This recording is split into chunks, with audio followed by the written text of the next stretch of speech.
Good morning, 7th class. Welcome to your mathematics class. Today we will discuss exercise 8.4.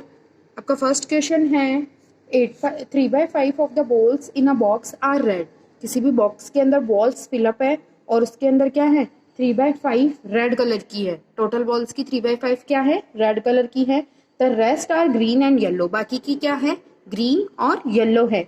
The ratio of the numbers of green balls to the numbers of yellow balls. Yellow ball और green ball का ratio क्या है 5/3. If there are 10 less yellow balls then green balls how many red balls are there. आपको बहुत बड़ा question दिया है पर बहुत इजी क्वेश्चन है ये कि आपको क्या फाइंड आउट करना है. Number of red balls given है पर रेड बॉल के बारे में आपको कुछ भी इंफॉर्मेशन नहीं गिवन है. तो पर अगर आपको एक स्टार्टिंग में एक इंफॉर्मेशन गिवन है कि टोटल जो रेड बॉल्स है वो टोटल की 3/5 क्या है रेड बॉल्स है. तो अगर आप टोटल निकाल लो तो रेड बॉल निकाल सकते हो. तो मैंने लेट किया let the total number of ball is equals to x. तो रेड बॉल कितनी हो जाएगी टोटल की 3/5. तो 3/5 से मैंने मल्टीप्लाई कर दिया 3/5x. ठीक है. फिर ये क्या कह रहा है कि येलो बॉल और रेड बॉल के बीच में कितना रेशियो है 5:3 का. और अगर 3/5x रेड बॉल्स हो गई और टोटल बॉल्स इतनी है तो रेस्ट कितनी है रेस्ट ग्रीन एंड येलो. तो मैं निकाल सकती हूँ टोटल में से रेड माइनस करके. तो टोटल थी मेरे पास x तो 3/5x मैंने माइनस किया तो मेरे पास rest that is green and yellow balls मेरे पास मिल जाएगी. डेट इज 5 को मैंने एलसीएम लिया 5x minus 3x is equals to 2x divided by 5. तो मेरे पास ग्रीन और येलो बॉल्स कितनी हुई 2/5x. ठीक है. अब वो कह रहा है कि येलो और ग्रीन बॉल में रेशियो कितना है 5:3. मतलब ग्रीन बॉल का रेशियो तो है 5 और येलो बॉल का है 3. ठीक है. तो आप क्या कर सकते हो ग्रीन बॉल्स कैसे निकाल सकते हो टोटल का 2/5. टोटल कितनी है 2/5x और उसका ग्रीन बॉल का रेशियो है 5 और सम ऑफ रेशियो से आप डिवाइड करते हो तो वैसे ही निकाल सकते हो आप किसी भी रेशियो का अमाउंट. तो यहाँ पे टोटल येलो और ग्रीन बॉल थी मेरे पास 2/5x. तो मैंने उसका 5 divided by sum of ratio that is 8. तो 2 into 5 that is 10x and 8 into 5 that is 40. तो 10/40x मुझे मिला जो कि ग्रीन बॉल हो गई मेरे पास. अगर येलो बॉल आपको निकालनी है तो टोटल बॉल्स कितनी है 2/5x और रेशियो कितना है 3 है 5:3. तो येलो बॉल वाला पार्ट कौन सा है 3. तो 3/8. तो 3 into 2x that is 6x 8 into 5 that is 40. ठीक है. तो मेरे पास ग्रीन बॉल कितनी आई 10x divided by 40 and yellow ball आई 6x डिवाइडेड बाय 40. ठीक है. अब वो क्या कह रहा है कि जो ग्रीन बॉल है वो कितनी ज्यादा है 10 ज्यादा है किससे येलो बॉल से. तो मैं अगर ग्रीन बॉल में से येलो बॉल को माइनस कर दूं तो मेरे पास क्या आना चाहिए 10. तो ग्रीन बॉल है मेरे पास 10x divided by 40 minus 6x divided by 40 is equals to 10. तो मैंने एलसीएम लिया 10x minus 6x is equals to 4x divided by 40 is equals to 10. तो 4 से 40 10 टाइम्स कैंसिल तो x divided by 10 is equals to 10. तो मैंने इसको इधर डिवाइड में था तो मल्टीप्लाई में लेके गई x इज इक्वल्स टू 100. मतलब x को हमने किसको लेट किया था टोटल नंबर ऑफ बॉल.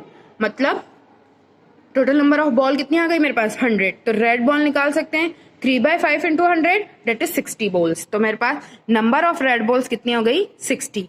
ठीक है. इस तरीके से आप अपना इजीली निकाल सकते हो नंबर ऑफ रेड बॉल्स. ठीक है. द नेक्स्ट क्वेश्चन है Rohit and Mandir share a sum of money in ratio 3:2. Rohit और मंदिर के पास मनी का रेशियो क्या है 3:2. After Rohit gave 1/2 of shares to Mudir and Mudir had 140 rupees. उनके पास पहले रेशियो कितना था 3:2 का. फिर रोहित ने 1/2 मुदीर को दे दिया तो उसके पास कितने रुपीज हो गए 140. तो सम ऑफ मनी बताना है आपको दोनों का मिलाकर कितने पैसे उनके पास. तो मैंने लेट किया कि उन दोनों के पास कितने रुपीज होंगे x रुपीज होंगे. ठीक है. Let the sum of money they had together x rupees. जो फाइंड करना है वो लेट कर लेते हैं अपन. Rohit and Mudir had money तो उसको 3x रेशियो को 3x एंड 2x लिख सकती हूँ मैं कॉमन फैक्टर से वापस मल्टीप्लाई करके. तो रोहित गेव टू मुदीर. रोहित को कितने दिए मुदीर ने. पहले रोहित के पास कितने थे 5x डिवाइडेड बाय 2x क्योंकि 3 उसके पोर्शन कितना था रोहित के पास 3. तो 3/5 एक्स, तो 3x डिवाइडेड बाय 5 इसके पास पोर्शन होगा, उसका हाफ उसने किसे दे दिया, मुदीर को दे दिया। तो रोहित ने कितना दिया मुदीर को, 3x डिवाइडेड बाय 10। तो अब मुदीर के पास कितना हो गया, पहले उसके पास 2x वाला पोर्शन था, तो 2x divided by sum of ratio, तो 2x bye 5 plus 3x bye 10 उसको रोहित ने दे दिया। तो मुदीर के पास कितना हो गया, तो एलसीएम लिया मैंने यहाँ पे 5 और 10 का, 10 5 की टेबल में 2 टाइम में आएगा 10, तो 2 इंटू 4 है, 2 into 2x that is 4x, 4x plus 3x that is 7x। तो मुदीर के पास कितना हो गया, मुदीर के पास 7x डिवाइडेड बाय 10। अब वो क्या कह रहा है, उसके देने के बाद उसके पास कितने रुपीज हो जाएंगे, इक्वल टू 140 रुपीज। तो अकॉर्डिंग टू क्वेश्चन अगर उसके पास 7x डिवाइडेड बाय 10 है पैसे, तो किसके इक्वल होंगे, 140 रुपीज के। तो 7x इज इक्वल्स टू 1400। ये जो 10 था मैंने इसको इधर मल्टीप्लाई में ले लिया, जो इधर ये मल्टीप्लाई में है उसको डिवाइड में लिया, तो ये मेरे पास x की वैल्यू आ गई 200। तो उनके दोनों के पास कितने रुपीज होंगे, 200। इस तरीके से आप अपना सेकंड क्वेश्चन सॉल्व कर सकते हैं। फिर भी किसी को कुछ डाउट है तो वापस से कंसल्ट कर लेना। देन उसके बाद है the volume of oil container A and container B is in ratio 4:7। और किसी भी जो कंटेनर है ऑयल कंटेनर, उनके रेशो कितना है ऑयल का, 4:7। ठीक है, तो मैंने सबसे पहले लेट कर लिया 4x and 7x A and B के अंदर क्या है, ऑयल फिलअप है कंटेनर के अंदर। फिर वो कह रहा है half of the oil container A is poured to the container B, half of the oil A is poured to the container B. तो oil poured to the container B कितना हुआ, हाफ ऑफ द ए। तो ए के पास कितना था 4x, तो मैंने उसका हाफ किया डेट इज 2x। तो कंटेनर बी को कितना मिल गया, पहले उसके पास 7x था, फिर ए में से दो पॉन्ड या ऐसे कुछ समझ सकते हो आप कि दो बॉक्स फिलअप करके आपने वापस इसमें डाल दिए, बी के अंदर डाल दिए। तो पहले 7x थे, फिर 2x और डाले तो 9x अब उसके पास हो गए।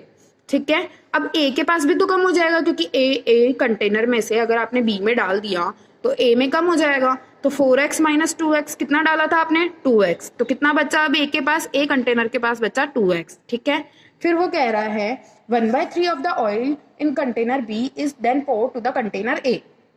1/3 ऑफ कंटेनर बी का जो कंटेनर बी का जो अब ऑयल है वो कंटेनर ए में डाला गया। तो ऑयल कितना है कंटेनर बी का, 9x निकल गया था अपने पास कि कंटेनर बी में कितना हो गया 9x। तो 9x का 1/3 मतलब 3x किस में डाला गया, कंटेनर ए के अंदर। तो अब कंटेनर ए में कितना हो जाएगा, 3x तो हमने अभी डाला और 2x इसमें बचा हुआ था, तो 2x plus 3x that is 5x। ठीक है, अच्छा अगर आपने ए में डाल दिया तो बी में कम हो जाएगा, पहले 9x था तो उसने कितना डाला 3x, तो अब कितना हो गया 6x। अब वो पूछ रहा है कि बताओ कि अब उनका रेशियो क्या होगा। तो ratio of the oil volume in container A and B, तो 5x पहले 5x तो ए का हो गया और 6x किसका हो गया, बी का। तो x से x कट जाएगा तो 5:6 उनका रेशियो हो गया। ठीक है, इस तरीके से आप अपना क्वेश्चन नंबर 3 सॉल्व कर सकते हो। फिर भी किसी को कुछ डाउट है तो वापस से कंसल्ट कर लेना। देन उसके बाद है question number 4, the ratio of price of a geometry box is box to the calculator is 3:4। किसी भी ज्योमेट्री बॉक्स और कैलकुलेटर के प्राइस का रेशियो क्या है, 3:4। तो मैंने उसको ऐड किया 3x एंड 4x। उनकी टोटल प्राइस हमें गिवन है, total price of geometry box and calculator is 350 rupees. ठीक है, तो 350 रुपीज मैंने नोट कर लिया। अब वो पूछ रहा है if the price of the geometry box and calculator are increased by 1/3 and 1/5 respectively. Calculator और ज्योमेट्री बॉक्स एंड कैलकुलेटर की जो प्राइस थी उसने कितने से इंक्रीज कर दी, 1/3 एंड 1/5 रेस्पेक्टिवली। फिर ठीक है, ओरिजिनल प्राइस का उसने इतना इंक्रीज कर दिया। Find the ratio of increase price of the calculator to the price of geometry box. अब आपको रेशियो क्या करना है, इंक्रीज होने के बाद उनका रेशियो फाइंड आउट करना है। तो आपके पास उनका रेशियो था 3x एंड 4x रुपीज, इतने की उनकी प्राइस है। उनके पास टोटल प्राइस कितनी है 350। तो आप इसकी प्राइस निकाल सकते हो, दोनों को ऐड करा 3x प्लस 5x, मतलब ज्योमेट्री और कैलकुलेटर की टोटल प्राइस कितनी है 350। तो 7x इज इक्वल्स टू 350, तो x is equals to 350 divided by 7 की टेबल में 35, 5 टाइम में 5 से कैंसिल आउट हुआ तो 50, x इज इक्वल्स टू 50। ठीक है, तो मतलब प्राइस ऑफ ज्योमेट्री कितनी हो गई 3x थी, तो x की वैल्यू पुट करती हूँ तो 3 इंटू 50 डेट इज 150 रुपीज, और कैलकुलेटर की कितनी है 4 into x that is 4 into 50 that is 200। ठीक है। प्राइस इंक्रीज ऑफ ज्योमेट्री, कितनी प्राइस इंक्रीज हुई, अभी यहाँ पे थी 150 और अब कितनी हो गई 150 का 1/3 बढ़ गया, तो मतलब 50 रुपीज बढ़ गई। और कैलकुलेटर में कितनी बढ़ी 1/5 बढ़ी, तो 200 उसकी प्राइस थी और 1/5 बढ़ गई तो 40 रुपीज प्राइस बढ़ गई।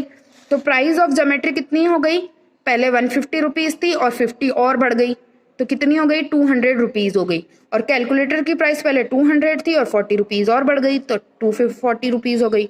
ठीक है। अब उनका रेशो क्या होगा 200 divided by 40 that is equals to 5/6। Cancel out कर दिया मैंने 4 की टेबल से, तो 5/6 मुझे इनका न्यू रेशियो या इंक्रीज प्राइस का रेशियो 5/6 मिल गया। ठीक है।